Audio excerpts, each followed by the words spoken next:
O artigo 22, inciso 11 da Constituição Federal de 1988 diz o seguinte: compete privativamente à União legislar sobre trânsito e transporte. Podemos entender, então, que é de competência exclusiva da União ou governo federal criar leis sobre o trânsito brasileiro. E nós já temos várias. A Lei 9.503 de 1997, que institui o Código de Trânsito Brasileiro, possui outras muitas leis que fazem alterações.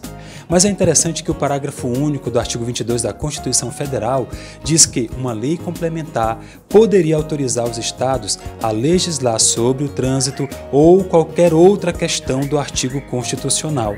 Mas, segundo a Procuradoria-Geral da República, essa lei complementar não existe, valendo o disposto no artigo 22, inciso 11 da Constituição Federal. Somente a União pode legislar sobre o trânsito. Se temos o Código de Trânsito Brasileiro como a lei federal que legisla sobre o trânsito terrestre no Brasil e estamos falando de formação de condutores, o que deve prevalecer? Claramente, o que está no Código de Trânsito Brasileiro. No entanto, o Código dá algumas atribuições aos órgãos que compõem o chamado Sistema Nacional de Trânsito. Por exemplo, ao CONTRAN, órgão máximo normativo, o Código diz em seu artigo 12 algumas das suas competências. Eu quero destacar os incisos 10 e 15, que trata da competência do CONTRAN sobre a formação do condutor. No inciso 10, lemos: normatizar os procedimentos sobre a aprendizagem e a habilitação. Procedimento é o modo como algo é executado, ou seja, como é feito o processo de determinada coisa. E é isso que o CONTRAN faz através do RENASH, que é administrado pelo DENATRAN e onde se armazena todas as informações do candidato e condutor. O problema é que o inciso 10 não abrange a parte pedagógica e programática da formação do condutor. Isso dava brecha para os DETRAN decidirem aderir ou não a determinada norma do CONTRAN sobre conteúdo, carga horária, simulador e até exames. Como exemplo, temos diferentes tipos de baliza nos DETRAN, sendo que em Brasília se faz garagem, por exemplo. Com o objetivo de fechar essa lacuna, a Lei 13.821 de 2016 acrescentou ao Código o inciso 15, onde delegou ao CONTRAN, de forma mais abrangente, normatizar o processo de formação do candidato à obtenção da Carteira Nacional de Habilitação, estabelecendo seu conteúdo didático-pedagógico, carga horária, avaliações, exames, execução e fiscalização. Agora, nenhum DETRAN pode descumprir qualquer critério estabelecido em resolução do CONTRAN e, por extensão, portarias do DENATRAN, já que o artigo 19, inciso 1 do Código determina que uma das competências do DENATRAN é cumprir e fazer cumprir a legislação de trânsito e a execução das normas e diretrizes estabelecidas pelo CONTRAN no âmbito de suas atribuições.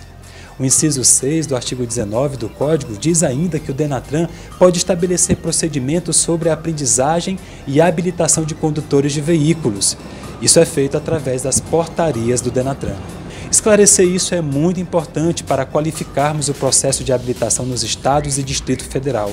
Isso porque existe uma ideia falsa de que o DETRAN, por ser autarquia, teria supostamente autonomia para decidir questões locais sobre o trânsito. É bom que se entenda que a autonomia de uma autarquia é relativa e se restringe ao aspecto econômico, técnico e administrativo do órgão no Estado. Ela não se sobrepõe a leis e normas federais. Nesse aspecto, o Código de Trânsito é quem estabelece as funções do DETRAN como órgão do Sistema Nacional de Trânsito, principalmente sobre o processo de habilitação. O artigo 22, inciso 2, diz que o DETRAN deve realizar, fiscalizar e controlar o processo de formação mediante delegação do órgão federal competente. Observe que fica claro que o DETRAN só pode realizar, fiscalizar e controlar o processo de formação quando existir uma delegação do CONTRAN ou DENATRAN, os órgãos federais de competência do processo de habilitação. É bom que se destaque que o inciso 1 do artigo 22 deixa claro que o dever prioritário do DETRAN é cumprir e fazer cumprir a legislação e normas de trânsito. Então, como essa delegação é feita? através das resoluções do CONTRAN e portarias do DENATRAN. Na Resolução 68 do CONTRAN, existem vários exemplos de funções delegadas ao DETRAN sobre o processo de habilitação. Algumas até permitem ao órgão estabelecer critérios próprios de acordo com situações locais. Vou citar alguns exemplos. Artigo 27 da Resolução. Os examinadores para o exercício de suas atividades deverão ser designados pelo dirigente do órgão ou entidade executiva de trânsito do Estado ou do Distrito Federal para o período de, no máximo, 1 ano, permitida a recondução por um período de igual duração, devendo comprovar na data da sua designação e da recondução. O dirigente do DETRAN é o único responsável em escolher quem formará o quadro de examinadores do órgão. Artigo 14, parágrafo 1º da Resolução. A comissão de que trata o caput deste artigo poderá ser volante para atender às especificidades de cada Estado ou do Distrito Federal a critério do respectivo órgão ou entidade executiva de trânsito. Ou seja, o dirigente do DETRAN pode designar diferentes equipes no Estado ou apenas uma, sendo esta volante para atender todo o Estado de acordo com a demanda e necessidade. Artigo 15 da Resolução.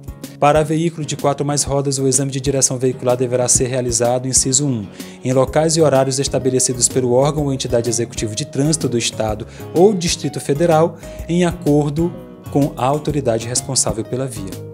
Neste artigo, vemos que o DETRAN pode decidir os locais e horários para a realização do exame prático.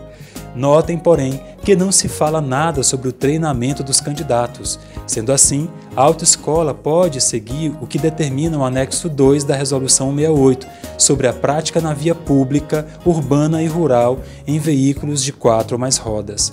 E, de acordo com o item 1.4, abordagem didático-pedagógica, a monitoração da prática de pilotagem de motocicleta em via pública poderá ser executada pelo instrutor em outro veículo. Em resumo, não existem restrições de locais e horários durante o período de treinamento. Artigo 16, parágrafo 2º da Resolução. Caberá à autoridade de trânsito do órgão ou entidade executiva de trânsito do Estado e do Distrito Federal definir o tempo máximo para o estacionamento de veículos em espaço delimitado por balizas para 3 tentativas, considerando as condições da via e respeitados os seguintes intervalos. Para a categoria B, de 2 a 5 minutos, para as categorias C e D, de 3 a 6 minutos, para a categoria E, de 5 a 9 minutos.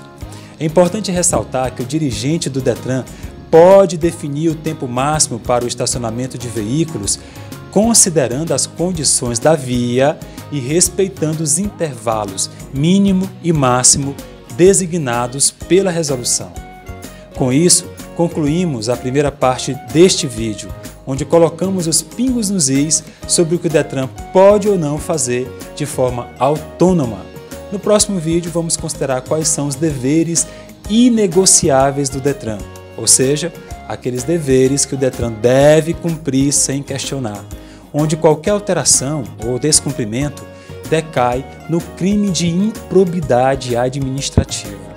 Até lá!